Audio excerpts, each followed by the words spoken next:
रुद्रपुर में होगी राज्य स्तरीय उद्योग मित्र समिति की बैठक। मुख्यमंत्री समेत कई कैबिनेट मंत्री रहेंगे मौजूद। एमएसएमई से जुड़े तमाम मुद्दों पर होगी चर्चा।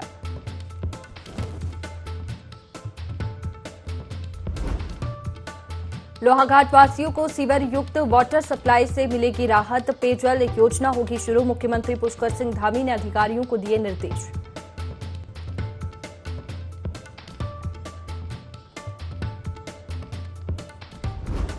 हल्द्वानी से सामने आया लव जिहाद का मामला। युवक ने नाम बदलकर युवती से की दोस्ती। युवती ने थाने में दर्ज की शिकायत।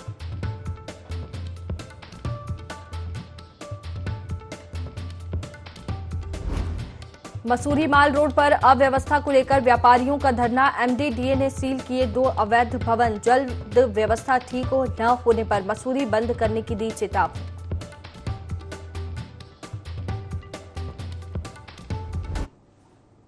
नमस्कार, आप देख रहे हैं देवभूमि लाइव। मैं हूं आपके साथ में वैष्णवी। खबर की शुरुआत रुद्रपुर से, जहां राज्य स्तरीय उद्योग मित्र समिति की बैठक होने वाली है। बता दें कि उधम सिंह नगर के रुद्रपुर में सुबह 11:30 बजे ये मीटिंग होगी।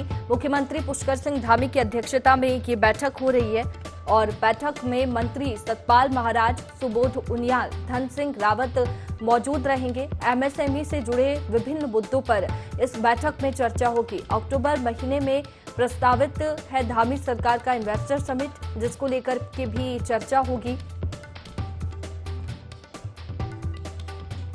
एमएसएमई से जुड़े विभिन्न मुद्दों पर इस बैठक में चर्चा की जाएगी। बता दें, अब से कुछ ही देर में ये बैठक शुरू हो जाएगी। सुबह 11:30 बजे ये बैठक उधम सिंह नगर के रुद्रपुर में शुरू होगी। चलिए इसी पर ज्यादा जानकारी लेंगे। विनय सूद हमारे सहयोगी सीधे जुड़ गए हैं। विनय, ये बैठक काफी महत्वपूर्ण, कौन कौन इसमें शामिल होने वाले हैं?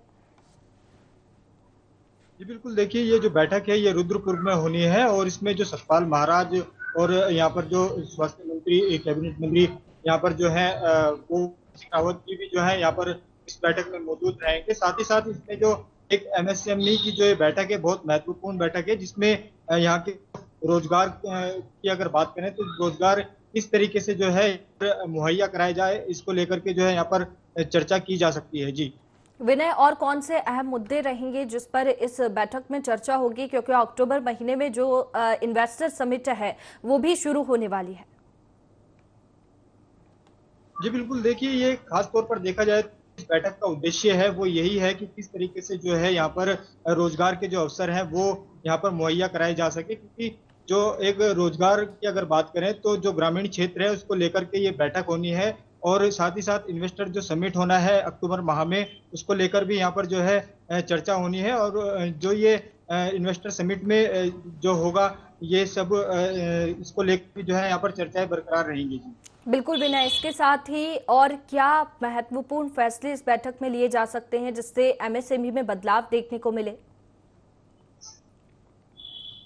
जी बिल्कुल वैष्णवी, देखिए इस बैठक में जो है साफ तौर पर जैसा कि मैंने अभी आपको बताया कि जो यहाँ पर ये बैठक होनी है इस पर जो विचार मंथन किया जाएगा वो रोजगार को लेकर के है और रोजगार किस तरीके से जो है यहाँ पर युवाओं को मुहैया करा सकता है, क्योंकि ग्रामीण क्षेत्रों में देखा जाए तो ज्यादातर ग्रामीण क्षेत्रों में भी ये समस्याएं देखने को मिलती हैं। इसी के मद्देनजर किस किस तरीके से जो है क्या इसमें चीजें होनी चाहिए, क्या व्यवस्थाएं होनी चाहिए, इन सबको लेकर जो है यहाँ पर सरकार द्वारा चर्चा की जाएगी। और साथ ही साथ अक्टूबर जो माह है उसमें भी एक इन्वेस्टर समिट होना है जो सरकार द्वारा कराया जाना है, उसमें भी ये इसी को लेकर चर्चा की जाएगी। ठीक है विनय, बैठक काफी महत्वपूर्ण है। बहुत शुक्रिया आपका जानकारी के लिए।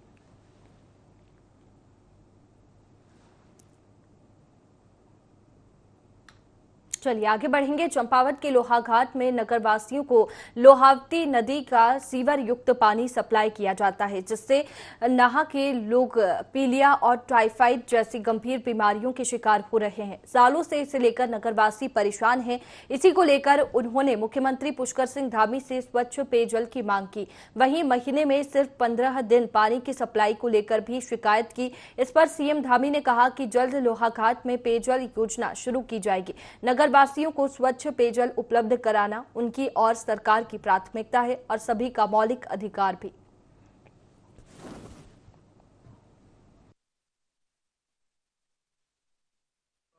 लगातार रहेगा कि इस दिशा में काम हो और अच्छा पेयजल सबको मिले, प्राथमिकता भी है। और जल जीवन मिशन माननीय प्रधानमंत्री जी का एक महत्वपूर्ण कार्यक्रम है। देश के हर घर तक नल पहुँचे, नल से जल पहुँचे, तो उस दिशा में काम होगा। जहाँ भी अभी ये काम हो रहा है उस दिशा में हम तेजी से काम करेंगे। उत्तराखंड में चारधाम यात्रा चरम पर है। बद्रीनाथ धाम में पहुंचने वाले श्रद्धालुओं का आंकड़ा 1.7 लाख के पार हो गया। खुशनुमा मौसम के चलते लगातार तीर्थ यात्रियों को आमद बढ़ रही है। बीकेटीसी के मीडिया प्रभारी डॉक्टर हरीश गौड़ ने बताया कि बद्रीनाथ धाम आने वाले सभी श्रद्धालुओं को मंदिर समिति चरणबद्ध तरीके से भगवान बद्री विशाल के दर्शन करा रही है और धाम में यात्रा सुचारू रूप से चल रही है। बद्रीनाथ मंदिर में नित्य अभिषेक, पूजाएं और भोग प्रसाद मुख्य पुजारी रावल जी के सानिध्य में ब्रह्म मुहूर्त की पूजा से लेकर शयन आरती तक समय पर विधि विधान से संचालित की जा रहा है।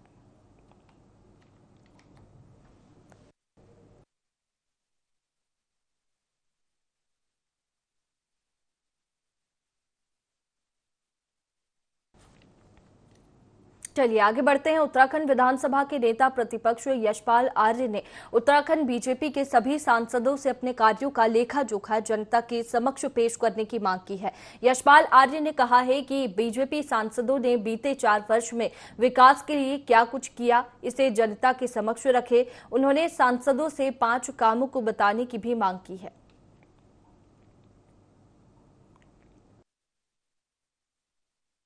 मैं तो ये कहूँगा कि जो 5 साल 4 साल पूर्ण हो चुके हैं और 4 सालों का लेखा जोखा जनता के सामने रखना आवश्यक भी है और जनता सवाल भी करेगी कि भाई 4 सालों में आपने इस संसदीय क्षेत्र के लिए हमारे लिए आखिरकार किया क्या है। 5 बड़े योजनाएं, प्रोजेक्ट जनता के सामने रखे कि हमने 4 सालों में इतना डेवलपमेंट किया है, इतना विकास किया है। केंद्र पोषित योजनाओं को केंद्र शासित योजनाओं से लेकर सरकार द्वारा इतनी धनराशि विभिन्न विभागों के माध्यम से दी गई है, उसका लेखा जोखा प्रस्तुत करने का समय है। जनता का हक है कि वो सवाल करे, सरकार को उन सवालों के जवाब देने चाहिए, उससे बचना नहीं चाहिए। रुड़की के गणेश चौक के पास पेड़ के नीचे बीते दिनों पहले हिंदू संगठन के कार्यकर्ताओं और भाजपा नेताओं ने हनुमान जी की मूर्ति स्थापित की थी, जो कि गायब हो गई है, जिसको लेकर कार्यकर्ताओं ने गंगन हर कोतवाली में चोरी का मुकदमा दर्ज कराया। साथ ही कार्यकर्ताओं और भाजपा नेताओं ने सड़क पर बैठकर कीर्तन शुरू कर दिया। बता दें कि करीब 1 घंटे तक भजन कीर्तन के बाद एक बार फिर से उसी स्थान पर नई मूर्ति स्थापित की गई। इस दौरान हिंदू संगठन कार्यकर्ता शिव प्रसाद त्यागी ने कहा कि अब अगर किसी ने मूर्ति के साथ दोबारा छेड़छाड़ की तो एक बड़ा आंदोलन किया जाएगा।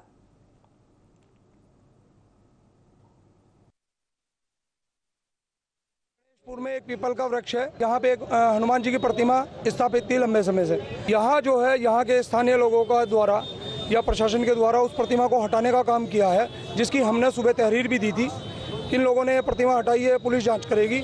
आज फिर दोबारा पूरे हिंदू समाज ने मिल के दोबारा से पुनः प्रतिमा स्थापित की है। सुबह हमने तहरीर दी थी, पुलिस को शाम तक का समय दिया था कि जो प्रतिमा यहाँ थी उस प्रतिमा को ढूंढ के लाने का काम करे, लेकिन पुलिस उसमें विफल रही। हाँ, सब लोगों ने इकट्ठा हो गए, हनुमान चालीसा पढ़ी है और पुनः यहाँ पे हनुमान जी की प्रतिमा स्थापित की है। अगर इस प्रतिमा को कोई छेड़ता है या प्रतिमा यहाँ से उठाता है तो फिर कहाँ कहाँ हनुमान चालीसा पढ़ी जाएगी। ये जो है, जो लोग इसे हटाने का काम कर रहे हैं या जिनके मंसूबे इसे हटाने के हैं, वो ध्यान रखें, फिर उसके लिए तैयार रहें कहाँ कहाँ हनुमान चालीसा पढ़ी जाएगी। चलिए आगे बढ़ेंगे। हरिद्वार ज्वालापुर कोतवाली क्षेत्र से हैरान कर देने वाला मामला सामने आया है, जहां ज्वालापुर कोतवाली में कुछ दिन पहले एक व्यक्ति ने अपनी मां के गुमशुदा होने की रिपोर्ट दर्ज कराई थी। वहीं जब मामले में पुलिस ने जांच शुरू की तो पता चला कि बुजुर्ग महिला के घर में एक युवक पुताई का काम करता था, जिसने महिला के घर में चोरी की। महिला को उसके ऊपर शक था, जिसके चलते युवक महिला को बहला फुसला कर पथरी गंग नहर ले गया और वहां से धक्का दे दिया, जिससे महिला की मौत हो गई। फिलहाल पुलिस ने आरोपी को गिरफ्तार कर लिया है और चोरी का सामान भी बरामद किया।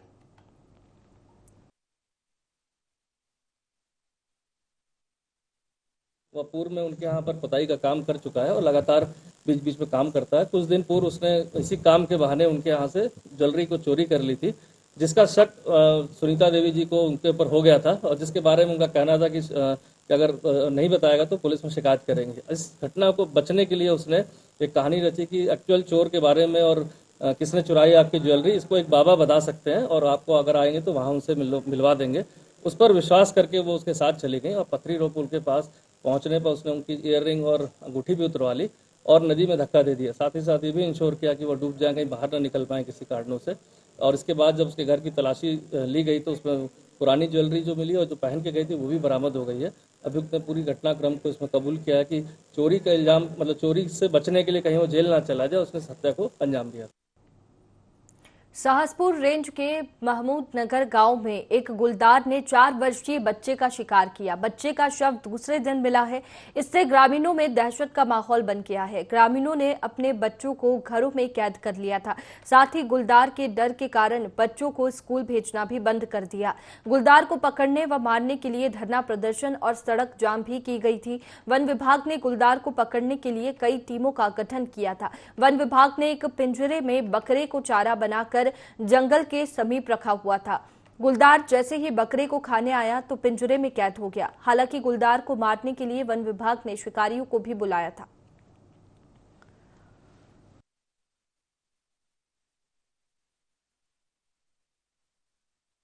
एक घटना घटित हुई थी, उसके बाद में हमने क्षेत्र में अपनी 4 टीमें गठित की थी और लगातार हम लोगों को जागरूक कर रहे थे।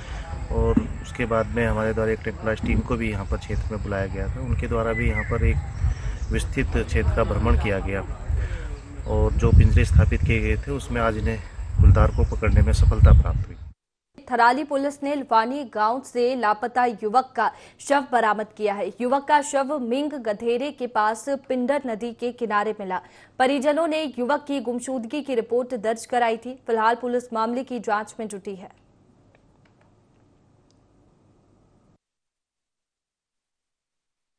सूरज नाम का लड़का, सूरज सिंह बिष्ट, सन ऑफ राव सिंह बिष्ट, लवानी का, एक थराली से लापता हो गया था। तो प्रथम दृष्टया यही चल रहा था, पता लग रहा था कि वो जो है नदी में डूब गया है। उसके लिए हमने SDRF की सहायता से, स्थानीय पुलिस की सहायता से, अन्य लोगों की सहायता से काफ़ी सर्च कराया, लेकिन वो नहीं मिल पाया था।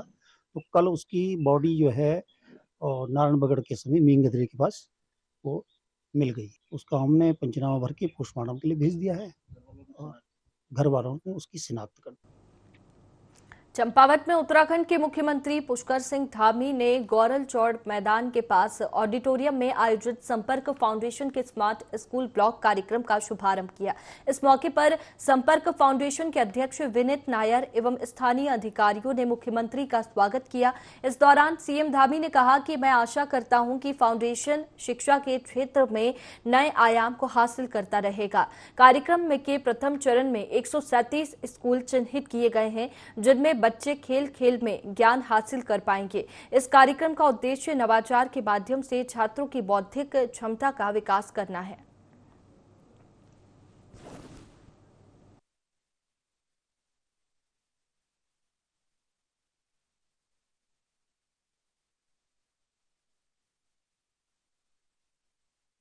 उत्तराखंड बेरोजगार संघ ने भरसार वीर चंद्र सिंह गढ़वाली उत्तराखंड उद्यानिकी एवं वानिकी विश्वविद्यालय में नियुक्ति को लेकर भ्रष्टाचार का आरोप लगाया है।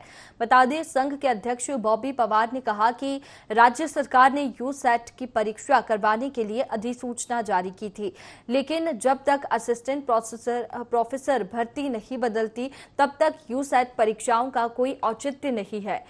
उन्होंने यूनिवर्सिटी पर गंभीर आरोप लगाते हुए कहा कि यूनिवर्सिटी के वाइस चांसलर ने फर्जी नियुक्तियां करवाई है। इसमें प्रदेश के किसी बड़े नेता और मंत्री का भी हाथ है, जिसकी वजह से यूनिवर्सिटी में इतना बड़ा भ्रष्टाचार हुआ।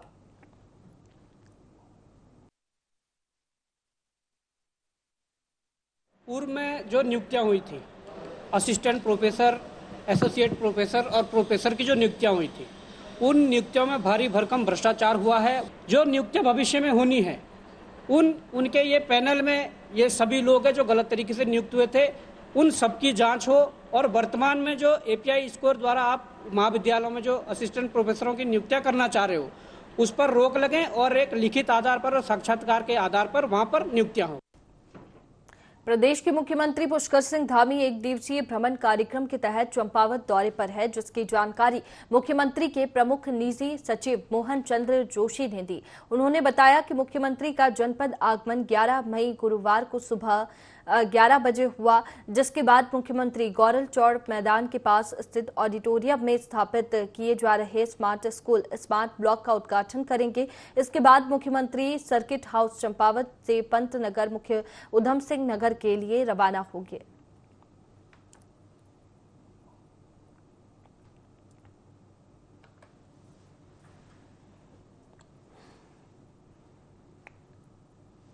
देहरादून में एक बार फिर से पशुओं में लंपी वायरस फैल रहा है, जिस पर पशुपालन मंत्री सौरभ बहुगुणा का कहना है कि पूरे प्रदेश में अभी तक 3131 पशुओं में लंपी वायरस देखने को मिला है। हालांकि लगातार पशु विभाग जन जागरूकता अभियान चला रहा है और पशुओं में इंजेक्शन लगाने का काम भी किया जा रहा है। बता दें कि अभी तक लगभग 7 लाख पशुओं को इंजेक्शन लगाया जा चुका है। आने वाले 15 दिन में सभी पशुओं को इंजेक्शन लगाने का लक्ष्य रखा गया है।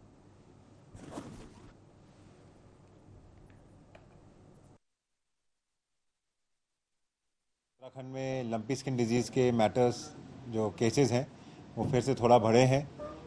कुमाऊं में और कुछ हमारे गढ़वाल के ज़िलों में इसके केसेस आए हैं। लगभग जो अभी तक हमारे पास रिपोर्ट है उसमें 3131 केसेस जो हैं वो हमारे पास अभी तक रजिस्टर्ड हुए हैं। पिछले तीन से 4 दिन के जो हमारे पास रिकॉर्ड आए हैं और हमने 7,42,738 वैक्सीनेशंस किए हैं अभी तक। इसके साथ साथ हमने अफेक्टेड एरियाज़ में एडिशनल वैक्सीन की टीम्स गढ़वाल से डिप्लॉय करी हैं जहां पर केसेस ज़्यादा हैं। तो हमारा लक्ष्य ये है कि अगले 1 हफ्ते या 10 दिन में हम ये सारा वैक्सीनेशन जो ड्राइव है इसको पूरा करेंगे। एक और जहां लोहाघाट नगर में पेयजल के लिए हाहाकार मचा हुआ है, वहीं दूसरी ओर पेयजल योजना की पाइप टूटने से हजारों लीटर पानी बर्बाद हो रहा है, जिस पर लोगों ने जल संस्थान की कार्यप्रणाली पर नाराजगी जताते हुए पेयजल की पाइपलाइन को जल्द ठीक करने की मांग उठाई है। लोगों का कहना है कि पानी की समस्या के कारण उन्हें सप्ताह में मुश्किल से 2 दिन ही पानी मिल रहा है और इस बीच नगरपालिका अध्यक्ष गोविंद वर्मा का कहना है कि पानी की समस्या के समाधान में किसी भी प्रकार की लापरवाही बर्दाश्त नहीं की जाएगी। जल्द ही क्षतिग्रस्त पाइपलाइन को ठीक कराया जाएगा।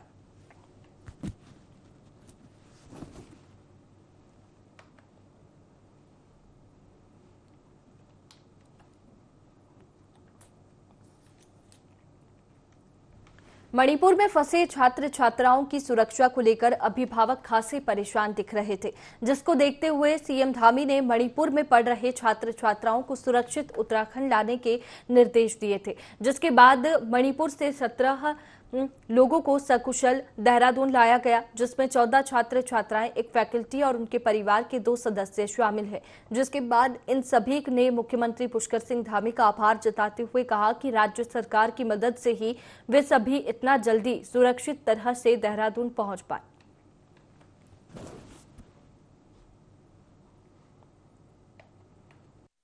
से यहाँ पर लाने की व्यवस्था की गई और यह व्यवस्था बहुत तीव्र की गई। इसमें प्रशासन और शासन दोनों ने बहुत सहयोग किया, जिससे हमें बहुत ही आसानी से हम देहरादून एयरपोर्ट पहुँच गए। जोशी सर उन सबको रिक्वेस्ट किया, उन लोगों ने बोला कि हम आपके लिए पूरा ट्राई कर रहे हैं एंड देन सडनली उन्होंने हमारी रिक्वेस्ट एक्सेप्ट करके हमारी फ़्लाइट कराई और अभी हम यहाँ हैं। Thank you so much. हमें बहुत प्रॉब्लम्स वहाँ पे फेस कर रहे थे हम लोग, लाइक खाना पीने की भी थोड़ी प्रॉब्लम्स थी। उत्तराखंड कांग्रेस ने मुख्यमंत्री पुष्कर सिंह धामी की विपक्षी विधायकों के साथ बैठक की सराहना की। नेता प्रतिपक्ष यशपाल आर्य ने इस पहल को लोकतंत्र के लिए अच्छा कदम बताया। उन्होंने कहा कि पक्ष विपक्ष की राजनीति होती है, लेकिन विकास के लिए राजनीति नहीं होनी चाहिए। बता दें कि पिछले दिनों मुख्यमंत्री पुष्कर सिंह धामी ने विपक्षी विधायकों के विधानसभा क्षेत्रों की समीक्षा की और उनके सुझाए गए विषयों पर सरकार की ओर से सकारात्मक कदम उठाने की बात कही। सीएम धामी ने विपक्षी विधायकों से उनके विधानसभा क्षेत्रों में विकास कार्यों की रूपरेखा तैयार करने की बात कही और कहा कि सरकार की ओर से जल्द इस दिशा में पहल की जाएगी। जो हमारे विपक्ष के विधायक हैं, माननीय विधायक हैं, कांग्रेस के विधायक हैं, बसपा के विधायक हैं, उनके साथ विस्तृत रूप से माननीय मुख्यमंत्री ने, जैसा कि मैंने अखबारों के माध्यम से पढ़ा है, एक विस्तृत चर्चा हुई है और उसमें जो हमारे माननीय विधायकों ने अपने प्रस्ताव, विभिन्न विषयों के प्रस्ताव दिए हैं, उसका परिणाम अब देखने को मिलेगा। लेकिन बेहतर पहल है। लोकतंत्र में यह आवश्यक है कि पक्ष विपक्ष की राजनीति होती है, लेकिन विकास के मामलों में कहीं पर किसी प्रकार के दुराव नहीं होना चाहिए। ये अच्छा संकेत है। राज्यों के आंदोलन में बढ़ चढ़कर हिस्सा लेने वाली महिला सुशीला बलूनी का निधन हो गया है।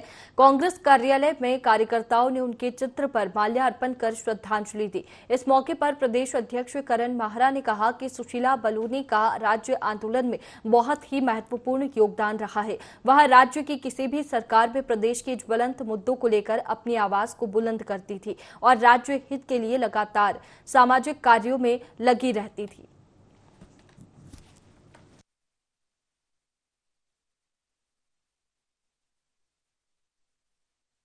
सुशीला बलूनी जी प्रखर राज्य आंदोलनकारी रहीं।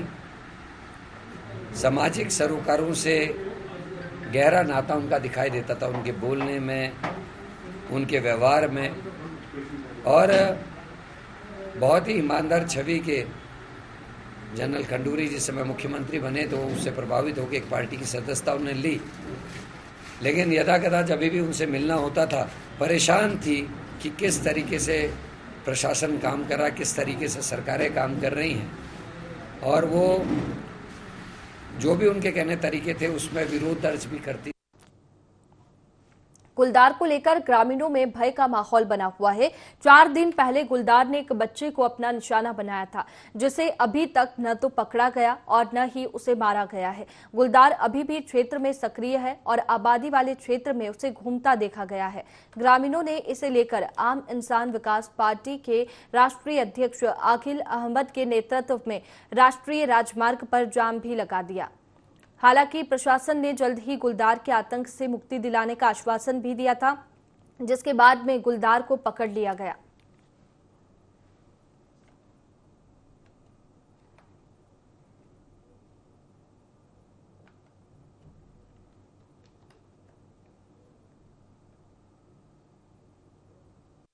चार साल के बच्चे को गुलदार उठा के ले गया और उसकी डेड बॉडी मिली। मांगी है, एक तो बच्चे को परिवार को 20 लाख रुपए मुआवजा दे ताकि वो बाउंड्री वाल वगैरह हो सके। वहाँ अंधेरा है, लाइटों की कोई व्यवस्था नहीं है। दूसरी हमारी आज की जो है मांगी है कि आज फिर जो है गुलदार आया और तीन लोगों ने जान बची, बड़ी मुश्किलें भाग के। पूरा गाँव दहशत में है। ऐसे जो है हम इन लोगों को ऐसे नहीं छोड़ सकते। जो है आज हमें मजबूरन यहाँ पर सड़क पर बैठना पड़ा।